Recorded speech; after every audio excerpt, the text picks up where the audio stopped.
سلام تخطاطلتنا هذا الشانل كم يكنيكم لو مون كلنا تطغمنا نتعبينا نزبل كوارس إذا غريب له نايلوم أرسنا كتاس نقولنا تطغمنا يليز حسب كوي بفلاي نقولنا بسدة نبر بستفل عليه قاط أمي بزح كزي بصراحة يكون بخال نقرات بيننا كزي خنا تف نقدر له كزي وحدا يكونن بمنطور ما حنقولنا بزح كزي استفل عليه عينة سمبراتن استفل عليه عينة حساباتن زي شغلون زي نصرصرون بزح سكفتاتات علوه بخالا زرار حنقولنا بزح كزي هوشتو حر زي طريه حلخلخ زباله بزح نقرات تطنها نجزلوه لك كم زحاد رسح كدان وي كم حدا زي نتقمل وي قصالي كنحاسبو زي نتقام كومبلاسيون كيرنا نسدو معناتو كالا اكالاتنا نحاسبو كنت خنا وشتنا كن فلا يأمرونا اتحصاصبو سلازي نفلد كنصريون كنصنهون كلير كنغبرون اين خلنا سلازنا لو تمرتنا كمي غيرنا نتي كاملو استفل عليه حسابات لعلن تحت نزبل ጭንቀት ይኹን ሻቅሎት ብዙ ነገራት ኣብ ውሽጥና ኣለና ከመይ ጌርና ነዚ ናይ ጥንታዊ ፍጥረት ዝኾነ ኣብ ርእስና ዘሎ ኣብ ሓጎስና ይኹን ኣብ ሰላምና ድማ ዓብ ተራ ዘለዎ ተረዲና ከመይ ጌርና ዝግ ኢሉ ንጥቕምና ንሓጎስና ንዓወትናን ንሰላምናን ከም ዝሰርሕ ንገብሮ ከነሰልጥኖ ብኸመይ ስልጣነታት ኣብ ሓንጎልና ንዘእምሮና ስልጣነ ነምፅኣሉ ዘርኢ ትምህርቲ ኢና ክንርኢ ብሙሉእ ናይ ሎሚ ትምህርቲ ድማ 100% research استسنية مرتي سلزي very scientific ونكحجزنا كم مخري حجاز يخوني لزغرب كويمو كاتنا في تمرتين امبار نايلو مارستنا how to clear your mind كمي جيرنا حنقولنا ننصحو نصريو نصرغو ويزقنا بلو ياتبل تارستي again it's backed way supported by research بمولو كاب حدا scientific articles رغب كويو كاب حدا يكون كاب استفل عليه مالتيو so the sources at some point أبقى لخور دلك مالنا but again this is an advice مخريو قداميتي بزعق زين تاي قاتمنا حنقولنا زي بقى زي قارص حسابات حدا وديو نتحركي ودينا تحدا حدا العلو كاب حدا بنجر جميرو نفسب استفل عليه نجارات أب حنقولنا أنا تجونق بفلا عليه تخنق سلام نفتن دما بزوج جزء انتايو ما بقيسيهم زي فلتنا استفل عليه حسابات أبرسنا كزومبون زقات منا وحد جزء يكونن زي بفلا بزعبا زارست بزح بتي تعبا كمية جنا ستريس ويتشنكات نوجدو وي ديبريشن كمية جنا نمكتو أبزبل أرسل جبركو كابت بزح بناي برايفت مسج مثلني بزعبا حسابات كمية جنا حساباتنا نكو عصر الرأسناسي تطعم بالعبينا زبل حسابيني ركوسات كاو تبقيسه كده لقني سزنا زي نشتي نقولنا تحجزنا اللي المارغبة سلزي رأسنا بحسابات لك كم فورمولا 1 كحنبب أبز جمرولو جزية انتهي كنجبرالنا كان السؤال كنكلالنا كم عينك مثلا قالوا سلامنتهي كميلنا إلا مليسنا بشكات كناتيبلنا قدام العمانة انتهي كنجبرالنا distract كنجبرالنا نتلاتو ريثم فح كنبرالنا كاب حسابنا وحساب كزولل كله stop كنبرالنا أما كل نجار بقى كاب حساب وتينا كل نجار كنجبر نفت انتهي جبرانة كرم حنت نجار كيف لو تخلقه ليتين تهري حساب بزجك بدك حسابيني تنسيل التلفزيون يزول مهنياته ويزقنا فيلم تلون ليت قال نعيري مهنياته بزح جزية نعي ليت تنسيك زيدك أسكو قال بزح صرواي يبلون بعيتوس ذكي سعديرنا ذكي سن بزح جزية بزح في الليل يبلون كريكس جنا لأني فلته انت رابي نجم بزح سلم تهدي كاسبيني ليج على إلى يجلغني ولا حجون سزين تاي مالتيو حنقولنا بحسابات عقلو خص بخلو انت نجبر لنا تايم اوت حنساب ستوب كنبل لنا حنساب عرفت وسينا انت نجبر لنا زخون يكون كال نجر كنجبر لنا كنحسب لنا يبلون كنجبر لنا نابنت ذكاء انت خوينو get out late انت ذكرت انت خوينو تحسبك كم زغران زلو دكنو فريش اير بتعمي important فريش اير نوصد كمو سبورت اب كسانا كنجبر تغينا زخون اكان شواداتنا خنتكم وي حنقولنا وي اكلنا كانتكم ندحرغينا عبصلوا الله وسو distractions لنجبر زلنا بفلاي هوبي زلنا موسيقى ديو كال نجر ديو وناتنا بترفق زينا نقبرو ندس بلنا نجر تلو نابو خنكيد علنا كمون ننبو دس بلنا انتلو نعقن لنا ويدما نريو مالتيو نقدم هجي زخون ستريس جبرني وي حسابات كاب قاصر زخل ابزي كرونولوجي زي اقاطميتا زفوت وان فيلمታት يزر نيره نعوم تكرر خلقو كومبليت ايزكرونيا بكم زلهم ደስ ኢሉኒ ይሰምዕ ሕጂ ብዚ ግዜ ድማ ብዙሕ ግዜ ሞቲቬሽናል ወይ ዘተባብዓኒ ወይ ከምዚ ናተይ ቻለንጅ ዘለዎም ስቶሪስ ርኢ ማለት እዩ እንታይ ገብረካ ሽዑ ነቲ ናትካ ሓሳብ ዲስትራክት ይገብሮ ነቲ ስኻ ትሓስብ ዝነበርካ ብዛዕባ ካልእ ግን ካልእ ዝሕጉሰካ ወይ ቁሩብ ሓጎስ ዘምፃልካ ነገር ክኸውን ኣለዎ ትትገብሮ ወይ ትሪኦ ወይ ትሰምዖ ስለዚ እቲ ዕላማ ካብቲ ዘለኻዮ መሰናክል ንሓንጎልካ ትጥብሮ ኣለካ ሓንጎልና ክንጥብሮ ከም ንኽእል ክንፈልጥ ኣለና ከምቲ ወትሩ ግዜ ንሰብ ወይ ንቆልዓ ወይ ገለ ክንጥብር ኣለና ንብሎ ሓንጎልና እውን ልክዕ ከምኡ እዩ ከም ድሌትና ጌርና ክንጥብሮ ንኽእል ኢና ስለዚ ብልሓት ክንበላሓት ክንክእል ኣለና ሓንጎልና ሓንጎለይ ከመይ ገይረ ክጥብሮ ኣይኮነን ሓንጎልና ኣብ መንጎ ንኣብነት ከምዚ ናይ ሓሶት ካር ኢልኩም ሰሓቁ ድሕሪ እንታይ ክመፀኩም እዩ ናይ ብሓቂ ሰሓቅ ሓንጎልና ተሓጒስና ዲና ንስሕቅ ዘለና ወላ ከነሽክዖ ኣይርድኦን እዩ ሰሓቅ ምስ መፀ ክስሕቅ ከም ዘለዎ ጥራይ ትፈልጥ ሰው ሓንጎልና ብዙሕ ትሪክስ ኣሎ ከነሽክዓሉ ወይ ክንጥብሮ ንኽእለሉ መንገዲ ነምበር 2 ታቃ ቁጥሪ 2 ፕራክቲስ ማይንድፉልነስ እንታይ ምኽብለይ ኣነ ከምዚ ምስትውዓል ንበሎ ወይ ከምዚ ኣስተንትኖ ዓይነት ማለት እዩ ብዛዕባ ኣእምሮኻ ብውሽጥኻ ዝን ኢልካ ክትሓስብ ክትፈልጦ ነገራት ክትሓስብ ከለካ ማይንድፉልነስ ይበሃል እዚ ዓብይ ፕራክቲስ እዩ ኣብዚ ግዜ እዚ በዓል ዮጋ ከምኡውን እዚ ሜዲቴሽን ገለ ዝብልዎም ኣብ ውሽጡ ብዙሓት እዮም ዘለው ከመይ ጌርና ማይንድፉል ላይፍ ክነብር ከም ንኽእል ስለዚ ቀዳማይቲ ናይ ማይንድፉልነስ ፕራክቲስ ወይ ጥቕሚ ናይዚ ማይንድፉልነስ ምስትውዓል ንብሎ ዘለና observe your mind without judging ንሓንጎልና ልክዕ ኣብ ቅድሜና ከም ዘሎ ንብረት ጌርና ክንዕዘቦ ንፈትን ንሓንጎልናስ ብሓንጎልና ጌርና ንተዓዘቦ ማለት እንታይ ማለት እዩ ይሓስብ ምሽ እንታይ ዝሕስቦ ዘለና ዝም ኢልና ስለምንታይ ከም ክኸውን ኣሎ ኣይንበል ስለምንታይ ትብል ሕቶ ለይዋ በቃ ኣብ ከለና ጥራይ ንተዓዘቦ ንስማዕ እዩ እንታይ እታ ዝሓሰባት እንታይ ዝሓስብ ዘሎ እስኪ ኢልካ ክሰምዕ ኣለካ ምሕሳብ ኣይቋርፅን እንዲ ክሓስብ ክፍትን እዩ ስለዚ ክፋል ናይ ብሬን ናትካ ኦብዘርቭ ክገብሮ ይጅምር ማለት እዩ ስለዚ ነቲ ናትና ቢሄቪየር ናትና ነቲ ከይሓሰብና ስለምንታይ ከም ዝኾይኑ ኣነስ ከምዚ ደየ ኮይነ ስለምንታይ ከይበልና ክንዕዘቦ ጥራይ ንፈትን ካልኣይ mindfulness is being aware of what you are experiencing in your current state of mind through your thoughts or emotions እንታይ ማለት እዩ mindfulness ወይ ምስትውዓል ናይ ህላውነትካ ሕጂ እንታይ ማለት እዩ ብዛዕባ ሕጂ ዝስማዓካ ዘሎ ኣተሓሳስባካ ድዩ ሓሳባትካ ድዩ ስምዒታትካ ድዩ ዝኒልካ ምስማዕ ማለት እዩ ኢልካ ንኣካላትካ ምስማዕ ማለት እዩ ከምዚ ንጎረቤትካ ወይ ንካልእ ፅኒልካ ትሰምዖ ወይ ንፊልሚ ንኣካላትካ ድማ ፅኒልካ ትሰምዖ ልክዕ ብካልእ ኣዘራርባ watch yourself think like you're watching a movie ንነብስኻ ልክዕ ከም ሓንቲ ፊልሚ ትርኢ ዘለካ ዝኒልካ ክትሰምዖ ምጅማር ክፀናፀኖ ምጅማር ማለት እዩ ስለዚ ስለምንታይ ሓስብ ኣሎ እንታይ እቲ ዝሕስቦ ዘሎ እንታይ እቲ ኣርእስታት ከይፈረድካ ማለት እዩ ከምዚ እዩ ከም ስለምንታይ ከይበልካ ስምዓዮ ጥራይ ኣላልዮ እንታይ እቲ ዘሕስበና ዘሎ ስለዚ ሚኒንግ ትረክበሉ ትርጉም ክትረክበሉ ትጅምር ሽዑ ስለምንታይ ከም ክኸውን ኣሎ ሓደ ግዜ ተሓንጎልና ስለዘይንቋፀሮ ካብ ቁፅፅር ወፃኢ ዝኸይድ ክንቋፀሮ ክንከታተሎ ክነስተውዕሉ እንተጀሚርና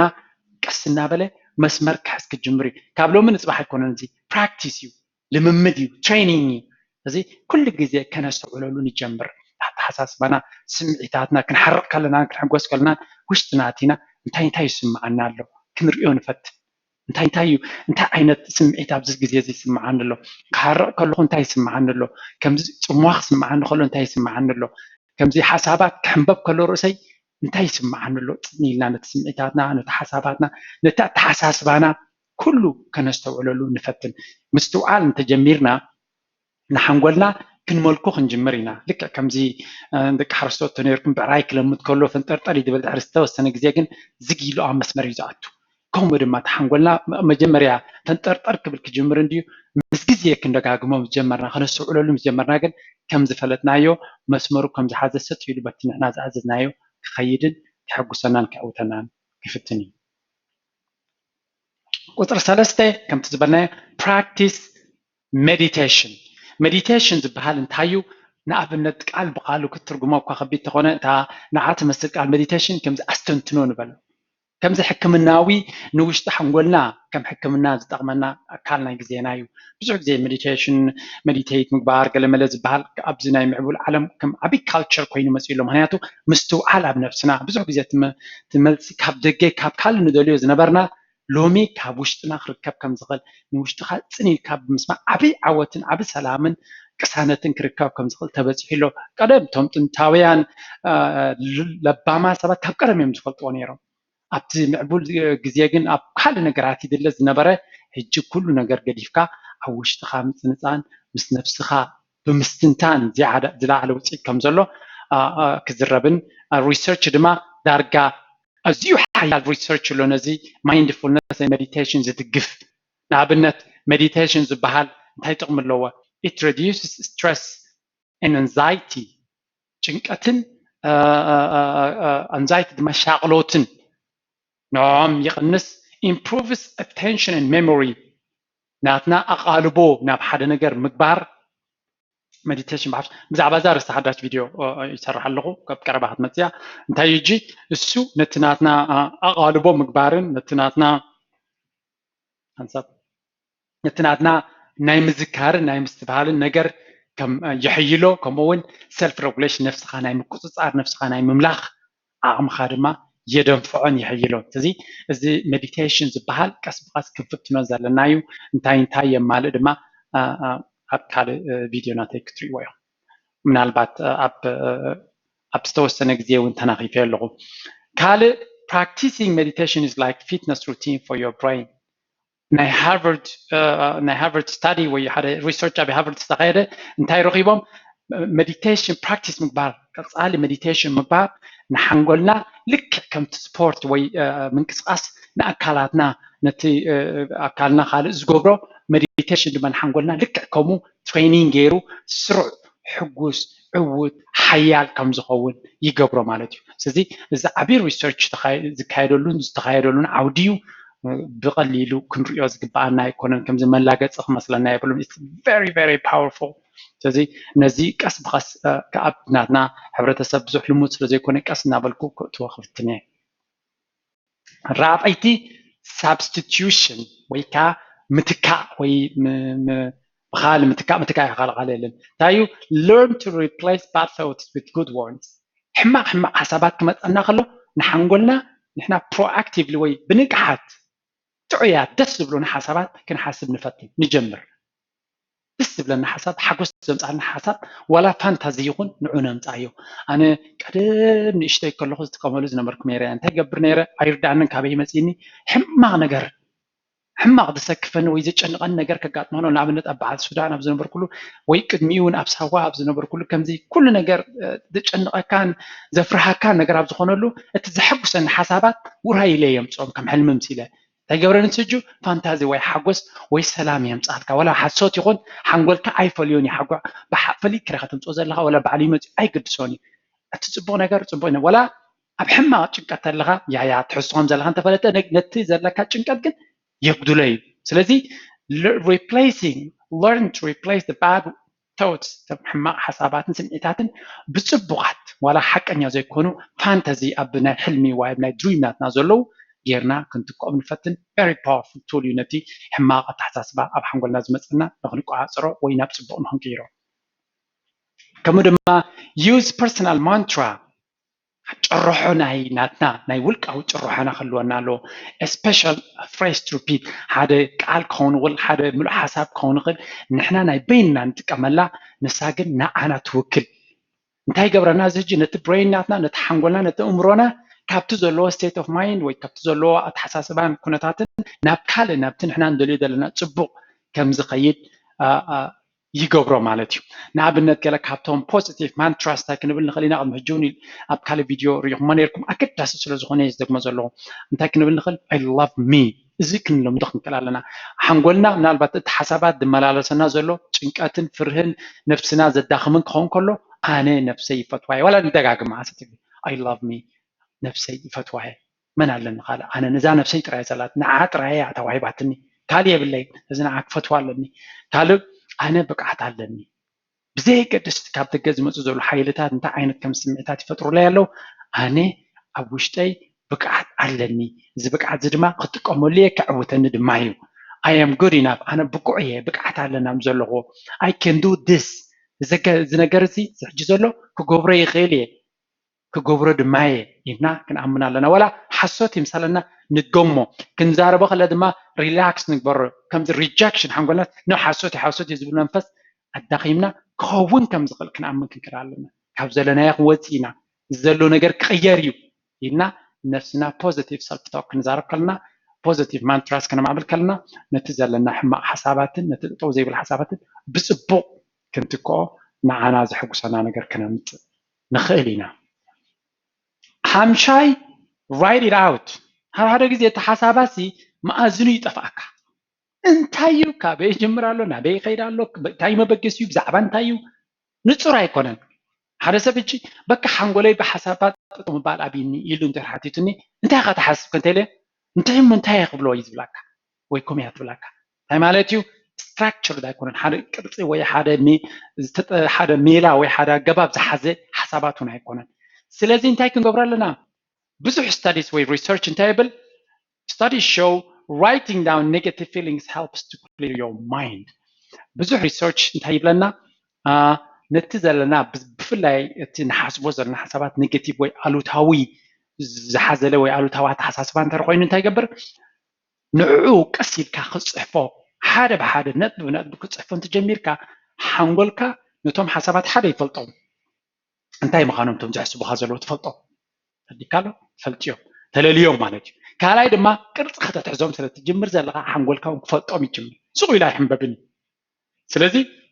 research type لنالو نزوم بفلاي الوتاوات حساسبات زملتونا كنصحفهم نجمر بصحف جرنا اب جورنال نحزو اب ورقات نحزو ولا حكمنا عن كيف تقينا ونكو صحف تحزنا يحكزنا كالاي writing slows your mind and structure the info in your head كالاي دما كنصحفهم تجميرنا بتقطعفا بحنقولنا زحنببو زلو تحسب يكونن كحنبب قس قبل حنقولنا ምክንያቱ ክንጽሕፍ ከለና ብዙሕ ነገራት ስለንዋስብ ዘለና ኢድና ሓንጎልና ፍልጠትና ስለዝዋሰብ ዘሎ ሓሳብ ቆርብ ዝቅ ክብል ይተሓንጎልና እንታይ ማለት እዩ ነቲ ዝሕንበብ ዝነበረ ዝውንጨፍ ዝነበረ ሓሳባት ነቲ ኣእምሮና ዝግ ከነብሎ ክኢልና ኣለና ከነዝሕሎ ክኢልና ኣለና ማለት እዩ እዚ ሕጂ ኣዝዩ ነቲ ሓንጎልና ስትራክቸር ይፈጥራ ዘይኮነስ ዕርፍቲ ክቦ ሰላም ክቦ ይጅምር ማለት እዩ ሳልሳይ እንታይ እቲ ንኣብነት እንታይ ኢልና እንታይ ከም ንፅሕፍ ኣብ ዝጠፍኣና ግዜ መበገሲ ሕቶታት ክንጥቀም ንኽእል how am I feeling እንታይ ይስምዓኒ ኣሎ ኣብቲ ግዜ እዚያሲ እንታይ ይስምዓኒ ኣሎ ሓጎስ ይስምዓኒ ዘሎ ዘይቅሳነት ይስምዓኒ ዘሎ ረበሻ ይስምዓኒ ዘሎ ኢልና ቀስ ኢልና ውሽጥና ነቲ ዝስምዓና ስምዒታት ክንፅሕፎ ንጀምር ድሕሪኡ what am I doing እንታይ ግብር ኣለኹ እንታይ ንምግባር ክንዛይ ተሓስብ ዘሎ እንታይ እቲ መበገሲ እንታይ እቲ ዕላማ ነዚ ክንፈልጦ ንጀምር and then what am I trying to change here እንታይ ክቕይር ስለ ዘለኹ ወይ እንታይ ክልወጥ ስለ ዘለዎ ወይ እንታይ ክዕረስ ስለ ዘለዎ እዩ ክንዲዚ ሓሳባት ዝመፅኒ ዘሎ ኢልና ካልኦት ሕቶታት እውን ካብቲ ስቶሪናትና እንታይ እዮም እቶም ሓሳባት ከ ቤን እዩ መበገሲዮም ክንፅሕፎምን ዋላ ቡለት ፖይንት ነጥቢ ጥራይ ክነውር ተጀሚርና እውን ኣዝዩ ሓጋዚ ኮይኑ ረኺብዎ ሪሰርች እታ ናይ መወዳእታ ኣዝያ ሓጋዚት ድማ breathing exercise ናይ ምስትንፋስ exercise ወይ ቴክኒክ ኣመና ሓጋዚ ኮይኑ ይርከብ ኣብ ብፍላይ ሓሳብና ሓንጎልና ከም ልክዕ ትሕንበብ ዘላ መኪና ክሕንበብ ኣብ ዝጀመረሉ ግዜ the breathing techniques ወይ ናይ ኣተናፍሳ ሜላታት ኣዝዩ ሓጋዚ ኮይኑ ይርከብ ተብለና ኣሎ simple breathing techniques can help reduce stress ወይ ካ ጭንቀት ወይ ናይ ሓንጎልና ኣብ ዝርበሸሉ ወይ ፀቕጣ ኣብ ዝህልወሉ ግዜ ሓደ ቅልል ዝበለ ሓደ ስሩዕ ኣተናፍሳ ሜላ እንተተጠቂምና ነቲ ስትረስና ሪላክስ ከጉድሎ ክቕንሶ ነቲ ፀቕጢ ድማ ከንፍሶ ይጅምር ማለት እዩ ንኣብነት ኣብዚኣ ሓንቲ ኤክሰርሳይዝ ይበቅማ ኣሎ እንታይ breathe slowly ዕሙቕ ዝበለ ግን ቀስ ዝበለ ኣተናፍሳ ንኣብነት እንታይ ብለና ኣሎ hold your breath for 4 seconds ከነተንፍስ ከለና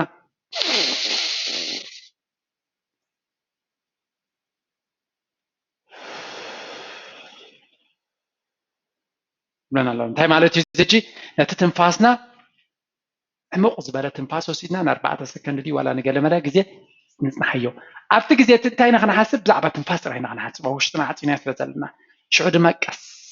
ኢልና ነቲ ትንፋስ ነውፃእ እዩ ከምዚ ዓይነት ንሓሙሽተ ግዜ ካብ 5 ክሳብ 10 ግዜ ክንደጋግሞ እንተኽኢልና እቲ ካልእ ዝሕንበብ ዝነበረ ሓሳብና ሓንጎልና ሓደ ብዙሕ ኦክሲጅን ንሓንጎልና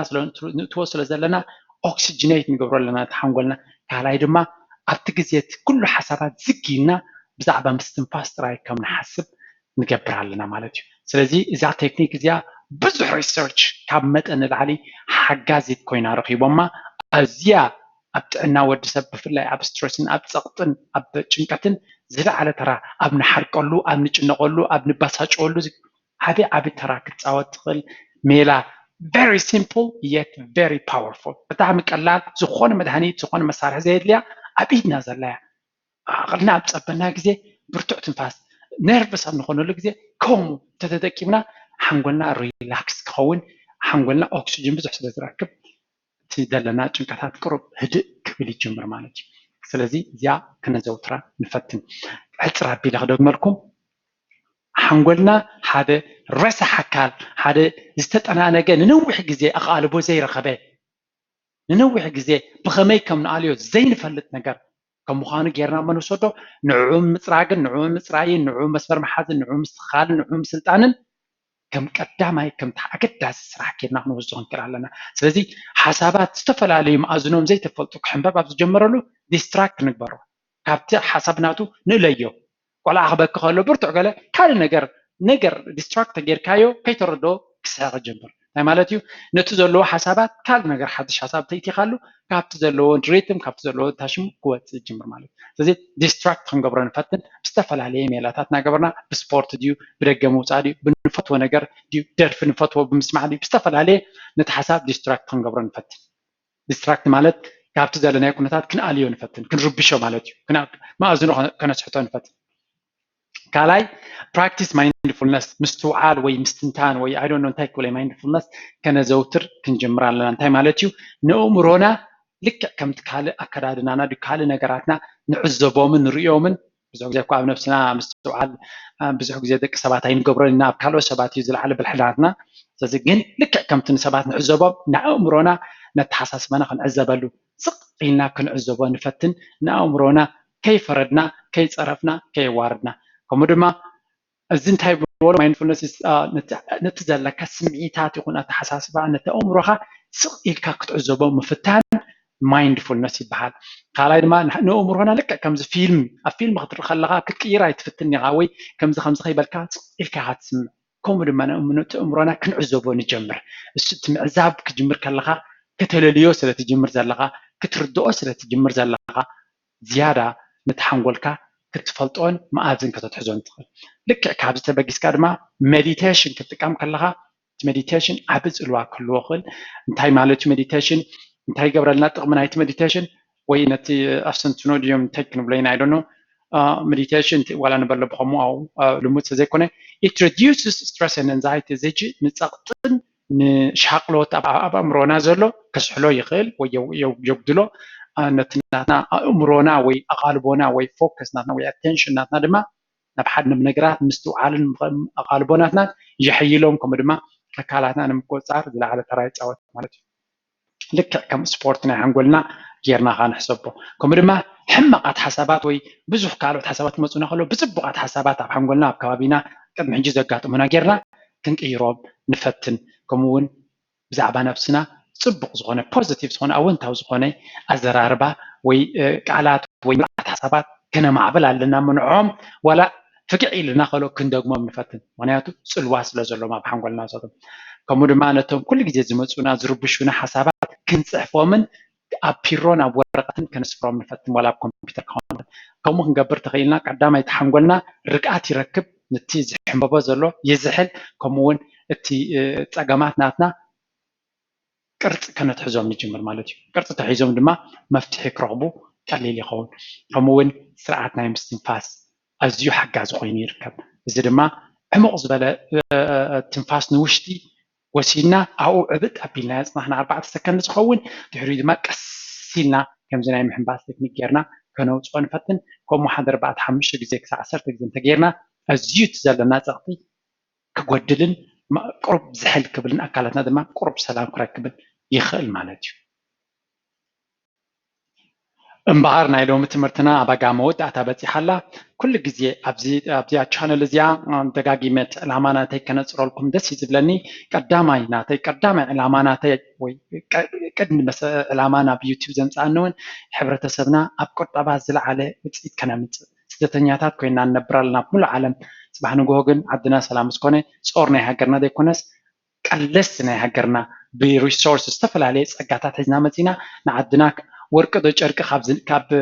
ዘይብላይ ኢልና ነማር ኩልና ብክእለትና በተሓሳስባና ብገንዘብና ክንዕብያ ሓደ ስልጡን ሕብረተሰብ ክንምስርት እዚ ቀዳማይ ዕላማ እዩ ተኻላይ ኣተሓሳስባና ኣዝዩ ስልጡን ብዛዕባ ነገራት ዘለና ጠመተይ ብዛዕባ ነፍስና ዘለና ጠመተይ ነፍስና ምእላይ ምስ ከባቢና ምንባር ዝለዓለ ዕብይ ዝበለ ርዲኢት ክህልወና ሳልሳይ ድማ ዝኾነ ሕማቃት ባህርታት ይኹኑ ልምድታት ከምኡውን ኣጋጣሚታት ክንፈልጦም ክንኣለየሎም ከምኡ ድማ ንዕኦም ብፅቡቅ ዝኾኑ ነገራት ክንትክኦም ኣብ ዝብል ኣርእስታት ዘተኮረ ትምህርቲ እየ ዝቕርብ እቶም ንመጀመርያ ትርእይኑ ዘለኹም ሽመይ ጆርጆ ይበሃል ኣብ ጂድራር ኣብ ዩቲዩብ ዝተፈላለየ ጠቃሚ ዝበልክዎ ቪድዮታት ኣለኒ ኣብ ፌስቡክ ብፍላይ ኣብ ቁጠባ ወይ ኣብ ፋይናንስ ዘተኮረ ፕራይቬት ክላስ ጀሚሩ ኣለኹ እንድሕር ክትመሃሩ ደልዮም ኣብ ፌስቡክ ኣበይ ዓዲ ኣለኹም ሽምኩም መን እዩ እንታይ ዓይነት ናይ ምንታይ ትምህርቲ ከይኹም ትደልዩ ተቐይስኩም ተሓቢርኩምኒ መፀኩም ክእሊ ኣብዚ ግዜ እዚ ብዙሕ ሰብ ስለ ዘሎ ቅልጥፍ ኢለ ይምልስን ዘለኹ ግን ብዝተኻለኒ ከመሓየሸ ይፍትና ኣለኹ ከምኡ ድማ ኣብ ኢሜይል ከምኡ ኢልኩም ክፅሕፉለይ ትኽእሉ እቶም ወትሩ ነቲ ቻነል ነዚ ኣብዚ ንገብሮ ትምህርቲ ብናትኩም ኮሜንት ይኹን ብናትኩም ርእይቶ ከምኡ ነቶም ካልኦት ዝሓቱ ንዓይ ኣብ ክንዳይ ኮይንኩም በቲ ዘለኩም ክእለት ካባይ ንላዕሊ ትፈልጡ ሰባት ስለ ዘለኹም ነቶም ሕቶታት ኣነ ክምልሶም ዘይክእል ወይ ዘሸግሩኒ ትምልስሎም ዘለኹም ብጣዕሚ እየ ዘድንቐኩም ክብረት ይሃበለይ ከምኡ እንተይልና ኢና ከም ሕብረተሰብ ክንዓቢ ንኽእል ኣብዚ ናተይ ቻነል ብዙሕ ናይ ምርድዳእን ናይ ንሓትሕድና ናይ ምዕባይን ንሓትሕድና ናይ ምሕጋዝን መንፈስ ይርኢ ኣለኹ እሱ ካቲ ዕላማ